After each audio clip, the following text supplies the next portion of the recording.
So hello everyone, welcome সবাইকে আর একটা নতুন ভিডিওতে। এবং আজকের ভিডিও কিন্তু কোনো টিম প্রিভিউ নিয়ে হচ্ছে না। আজকের ভিডিওটাতে আপনাদের এমন একটা ভেন্যু সম্পর্কে বলবো যেটা পার্টিকুলারলি ডিজাইন করা হচ্ছে 2027 ওয়ানডে ওয়ার্ল্ড কাপ ম্যাচ আয়োজন করার জন্য, এবং ওই স্টেডিয়ামের আশেপাশে এরিয়ার ট্যুরিজম বৃদ্ধি করার জন্য কিন্তু জিম্বাবুয়ে ক্রিকেট এবং আইসিসি যৌথভাবে কিছু উদ্যোগ নিয়েছে। সো যে স্টেডিয়ামটার ব্যাপারে আপনাদের কাছে বলবো, সেই স্টেডিয়াম হচ্ছে মোসি ওয়া টুনিয়া। ভালো মতো নামটা শুনেন, মোসি ওয়া টুনিয়া। এই স্টেডিয়ামটার ভিক্টোরিয়া ফলসের খুব কাছাকাছি এবং স্টেডিয়ামের ক্যাপাসিটি হচ্ছে 10,000, মানে 10,000 ধারণ ক্ষমতা মানুষ খেলা দেখতে পারবে এবং ধারণ ক্ষমতা আছে, মানে 10,000 মানুষ এখানে বসে খেলা দেখতে পারবে। এবং এই স্টেডিয়ামটার ব্যাপারে আপনাদের এখন আরো বিস্তারিত আমি বলবো। মনিস মোসি ও টুনিয়া ভিক্টোরিয়া ফলসের একটা লোকাল নেম, যেটার মানে হচ্ছে দ্য স্মোক দ্যাট থান্ডার্স। এটাকে যদি আমি বাংলা ভাষায় অনুবাদ করি, সেটা মানে সরি, এটা যদি আমি বাংলা ভাষায় অনুবাদ করি, এটা মানে দাঁড়াচ্ছে যে ধোঁয়া গঠন করে। আবার it refers to the enormous water spray and roar created by the one of the world's largest waterfall. এটাকে যদি বাংলায় মানে অনুবাদ করি, সেটা হচ্ছে বিশ্বের অন্যতম বৃহত্তম জলপ্রপাত থেকে প্রচন্ড জলকণা এবং গর্জনকে বোঝায়। এখন এই স্টেডিয়ামটার কিছু ফ্যাসিলিটিস আছে, যেমন এখানে হচ্ছে আপনার মিডিয়া সেন্টার আছে, এখানে প্লেয়াররা প্র্যাকটিস করার জন্য ফ্যাসিলিটি পাবে। তারপর এখানে ইন্টারন্যাশনাল স্ট্যান্ডার্ড প্লেইং পিচ বানানো, সার্ফেস বানানো হচ্ছে। তারপর হচ্ছে মডার্ন ড্রেসিং রুম পাবে এখানে ক্রিকেটাররা। সো এটা নিয়ে তেমন একটা সমস্যা হবে না। এবং এই স্টেডিয়ামটার কনস্ট্রাকশন কাজ আজকে থেকে 2 বছর আগে, মানে অর্থাৎ 2024 সাল থেকে কিন্তু স্টার্ট হয়েছে। এবং এই মাঠে কিন্তু এখনো পর্যন্ত কোনো আন্তর্জাতিক ম্যাচ আয়োজন হয় নাই, যেহেতু আইসিসি এই ভ্যানুটাকে 2027 ওয়ানডে ওয়ার্ল্ড কাপের জন্য শর্টলিস্ট করছে, তাই বুলাওয়ে এবং হারারের পাশাপাশি জিম্বাবুয়ে এই মাঠেও 2027 ওয়ানডে ওয়ার্ল্ড কাপ ম্যাচ এবং 2027 ওয়ানডে ওয়ার্ল্ড কাপ ম্যাচ যদি এখানে সফলভাবে জিম্বাবুয়ে ক্রিকেট বোর্ড এবং আইসিসি আয়োজন করতে পারে, তার ইন ফিউচার এখানে ইন্টারন্যাশনাল ম্যাচেস প্লাস হচ্ছে আপনার ডোমেস্টিক ম্যাচও আয়োজন করা হবে। এবার আসেন এই স্টেডিয়ামটা একে কেন নির্বাচিত করা হয়েছে, এবং এই যে আমি শুরুতে একটা ট্যুরিজমের কথা আপনাদেরকে বলছিলাম না, কেন বলছি।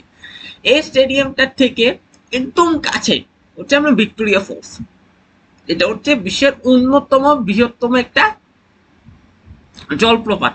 এর পাশাপাশি এই মাঠে যারা খেলা দেখতে আসবে, তারা ভিক্টোরিয়া ফলের উপরে হেলিকপ্টার টোরটা সরাসরি দেখতে পাবে। এছাড়া জামব্রেজি রিভার তারা ঘুরতে পারবে।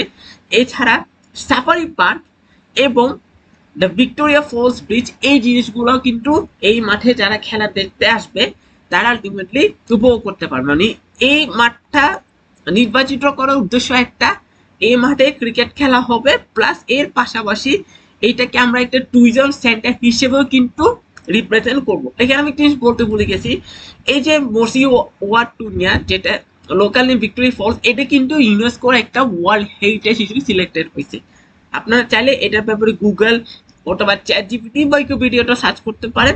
এইসব ইনফরমেশন কিন্তু আমি গ্যাদার করে আলটিমেটলি আপনাদের মানে এই ভিডিওটা বানাচ্ছি। এখন আজকে কিন্তু অ্যাকচুয়ালি ভিডিওটা বানানোর কথা ছিল না, কিন্তু আমি চিন্তা করলাম স্টেডিয়ামটা একটু নামটা ইউনিক, স্টেডিয়ামটা আগে কোনো শুনি নাই, যেহেতু নতুন স্টেডিয়াম এখনো তৈরি হয় নাই, হয়তো ওয়ার্ল্ড কাপের আগে তৈরি হয়ে যাবে। সো স্টেডিয়ামটার ব্যাপারে আপনি একটু জানেন, আপনারাও আমার মাধ্যমে অনেক কিছু জানতে পারবেন স্টেডিয়ামটার ব্যাপারে। এই উদ্দেশ্যে আসলে এই ভিডিওটা করা, এবং আশা করি আপনারা স্টেডিয়ামটার ব্যাপারে অনেক কিছু জানতে পারছেন। এবং এই স্টেডিয়াম ব্যাপারে আসলে আর কোনো ইনফরমেশন আমি পাই নাই। আমি অনেক কষ্ট করে বলবো না, অ্যাকচুয়ালি যখন আপনার আইসিসি এই বিশ্বকাপের জন্য 12টা ভ্যানু অ্যানাউন্স করছে, ওই সময় আমার মাথায় স্ট্রাইক করছে যে 12টা ভ্যানু কি একটু দেখি, এবং এখানের মধ্যে কোনো ইউনিক ভ্যানু আছে কিনা, বা এমন কোনো ভ্যানু কি আছে যেখানে হচ্ছে আপনার কোনো ম্যাচ হয় নাই। তো ওই রকম জিনিসটা ওই একটা ভ্যানু পিক করি। তো বেসিক্যালি ওইখান থেকে আমি এই মোসি ওয়া টুনিয়া স্টেডিয়ামটার ব্যাপারে আপনাদের খুব বললাম, এটা খুঁজে পাইছি এবং এটা নিয়ে আমি রিসার্চ করছি।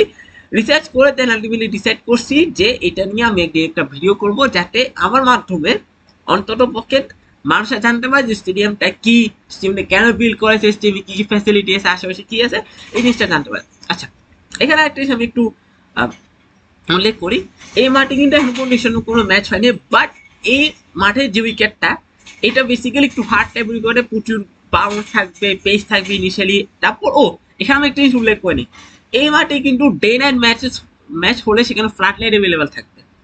আপনারা যারা জিম্বাবুয়েতে খেলা দেখেন, এই যে হারারে বুলাওয়েতে যখন কোনো ম্যাচ হয় কিন্তু ফ্ল্যাট লাইট থাকে না, এই যে বাং জিম্বাবুয়েতে একটা ম্যাচ হয়েছিল ওয়ান ডে ম্যাচ হারারাতে, সেখানে একটু কিছুক্ষণ জন্য ফ্ল্যাট লাইট চালাতেছিল, কারণ এমন ওয়েটা খুব খারাপ ছিল যে আপনার অন্ধকারে খেলা যাবে না।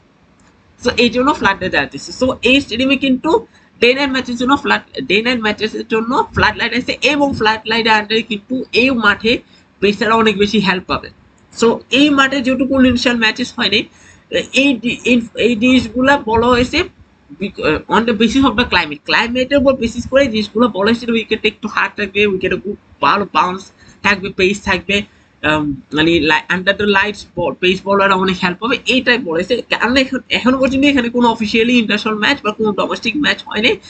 এই মাঠটাকে স্পেসিফিক্যালি শুধু বিল্ড করা হয়েছে 2027 ওয়ার্ল্ড কাপ ম্যাচ হোস্ট করার জন্য। তবে যদি 2027 ওয়ার্ল্ড কাপ ম্যাচ এখানে সাকসেসফুলি হোস্ট করা যায়, তাহলে জিম্বাবুয়ে ক্রিকেট বোর্ড হয়তো ইন ফিউচার এখানে ইন্টারন্যাশনাল ম্যাচ হোস্ট করবে, পাশাপাশি ডোমেস্টিক ক্রিকেট আয়োজন করা হতে পারে। এর পাশাপাশি যখন জিম্বাবুয়ে যদি কোনো টুর্নামেন্ট হয়, ছোটখাটো টুর্নামেন্ট, সেখানেও কিছু ম্যাচ হয়তো ওখানে দেওয়া হতে পারে। সো এই ছিল আসলে মোসি ওয়া টুনিয়া স্টেডিয়াম ব্যাপারে ডিটেলস। এবং আপনাদের যদি ভিডিওটা ভালো লাগে অবশ্যই মানে ভিডিওটা লাইক কমেন্ট শেয়ার করবেন, ভিডিওতে লাইক করবেন, একটা কমেন্ট করবেন, ভিডিও শেয়ার করবেন। আর এরকম ভিডিও আরো পেতে হলে অবশ্যই আমার ফেসবুক আইডি এবং আমার ইউটিউব চ্যানেলটা, ফেসবুক আইডি ফলো করে রাখবেন, আমার ইউটিউব চ্যানেলকেও সাবস্ক্রাইব করে রাখবেন, প্লাস আমার ইনস্টাগ্রাম আইডিটাও ফলো করে রাখবেন। এবং মোসি ওয়া টুনিয়ার এই স্টেডিয়ামটা আপনাদের কাছে কেমন মনে হয়, বা কি মনে যে স্টেডিয়ামটাতে আসলে ইন্টারন্যাশনাল ম্যাচ হওয়া উচিত, যে মানে 2000 ওয়ার্ল্ড কাপের পর ইন্টারন্যাশনাল কোনো ম্যাচেস হওয়া উচিত কিনা, বা এই স্টেডিয়ামটার আইসিসি আরো বেশি প্রমোট করা উচিত কিনা, জিম্বাবুয়ে ক্রিকেট বোর্ড আরো বেশি প্রমোট করা উচিত কিনা, এই বিষয়ে অবশ্যই আপনাদের মন্তব্যটা কমেন্ট করে যাবেন। সো আজকের জন্য এতটুকু, আপনার সাথে দেখা হচ্ছে পরবর্তী অন্য কোনো একটা ভিডিও। তো তোমার সবাই নমস্কার।